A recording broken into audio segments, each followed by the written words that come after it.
আমার এই মেসেজ বার্তাটি মূলত বাংলাদেশ জাতীয়তাবাদী দল, আমাদের বর্তমান অ্যাক্টিং চেয়ারম্যান ভাইয়া তারেক রহমান বরাবর, ঠিক আছে?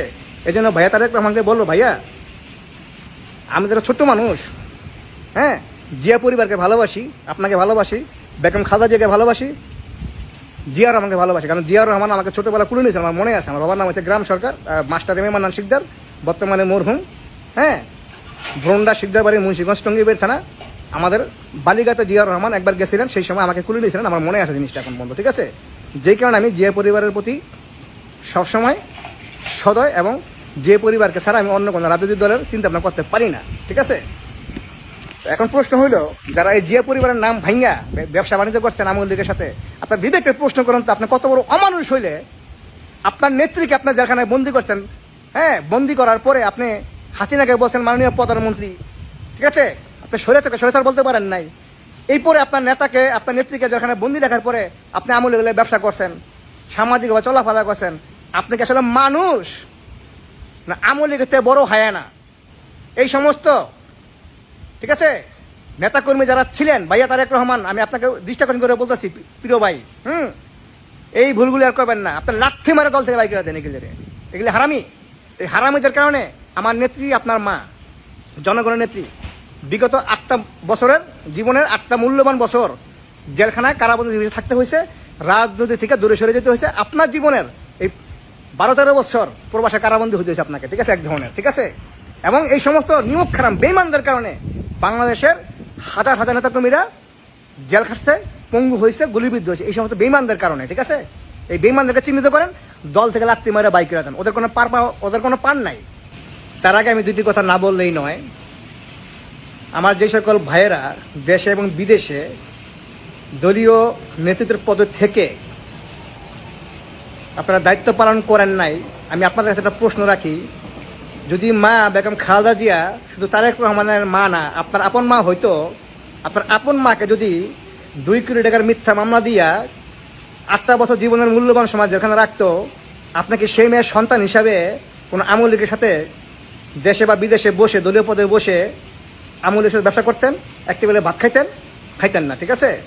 আপনারা তারেক রহমানের পরিবারকে ব্যবহার করে, জিয়া পরিবারকে ব্যবহার করে পদাধিকার বলে পদ থাইকা আপনার জাতির সাথে অনেক বাটপারি করছেন। বেগম খালেদা জিয়াকে জেলখানায় রাখছেন, জিয়ার রহমানের সম্পর্কে আবল তাবল বলার সুযোগ দিচ্ছেন, ভাইয়া তারেক রহমানকে বিদেশে রাখছেন মাতৃস্নেহ থেকে, এবং জনগণের থেকে দূরে সরে রাখছেন। এই আপনারা যারা নেতৃত্ব ছিলেন এদের মধ্যে অনেকেই আর কি, ঠিক আছে, অনেকেই যার সাথে ব্যবসা বাণিজ্য আমল লেগে করছেন। আপনারা আন্দোলনের নাম কইরা বহুত তালবাহানা করছেন, ঈদের পর, কোরবানির পর, এই পর সেই পর। কথাগুলি আমরা বলতে গেলে আমরা এলাম আপনাদের দৃষ্টিতে দল বিরোধী, আমাদের দৃষ্টিতে আপনারা হচ্ছেন দলের শত্রু যারা এইগুলি কাজগুলি করছেন, ঠিক আছে? আমরা কিন্তু নাম জানি। ভাই তারেক রহমান যদি বলতে বলার সুযোগ দেয় আমরা কিন্তু বলতে পারবো, ঠিক আছে? কারণ আমি যেখানে আছি আমি সেখানে এইটাই দেখছি, ঠিক আছে? কারণ এখানেও কিন্তু জাপান প্রতিনিধি অলরেডি ছিলেন, অনেক বছর যাবত এখনো আছেন। তারা কোনোদিন দেখিনি একটা বিষয়টা মিটিং করতে, সমাবেশ করতে।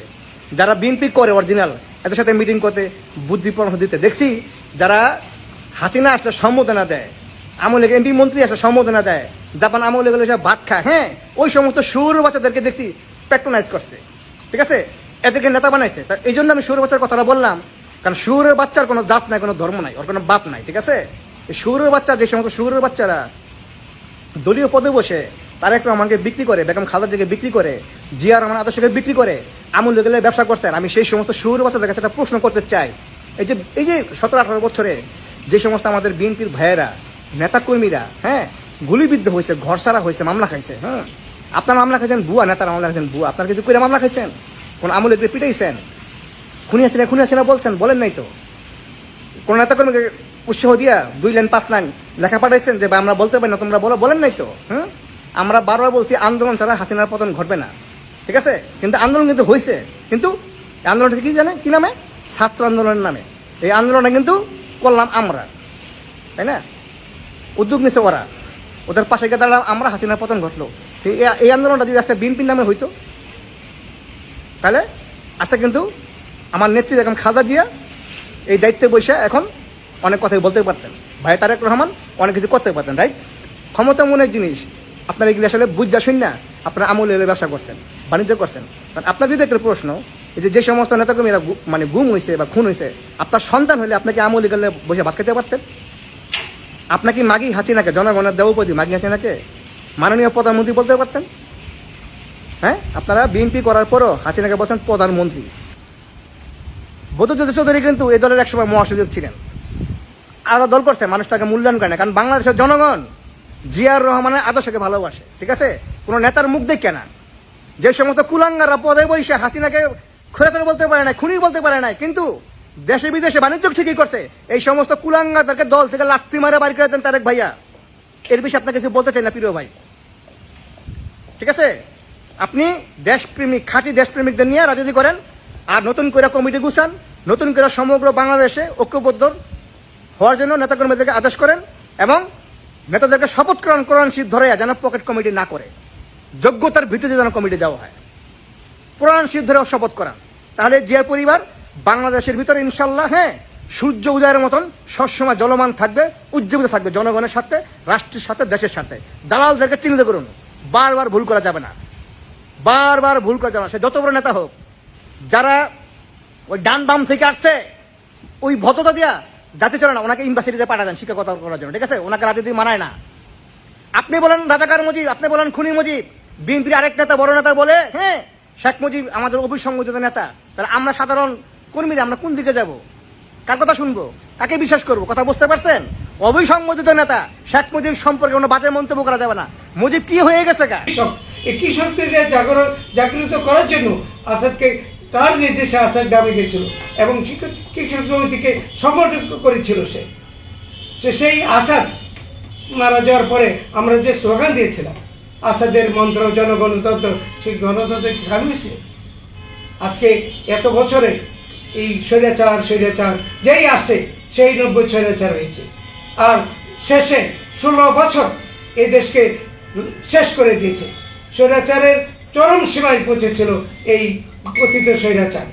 আজকে ছাত্র সংগ্রাম পরিষদ, ছাত্র সংঘের তরুণ ছেলেরা যে অভূতপূর্ব গণ অভ্যুত্থানের সৃষ্টি করেছে, আমার মনে পড়ে সেই 69 গণ অভ্যুত্থানে।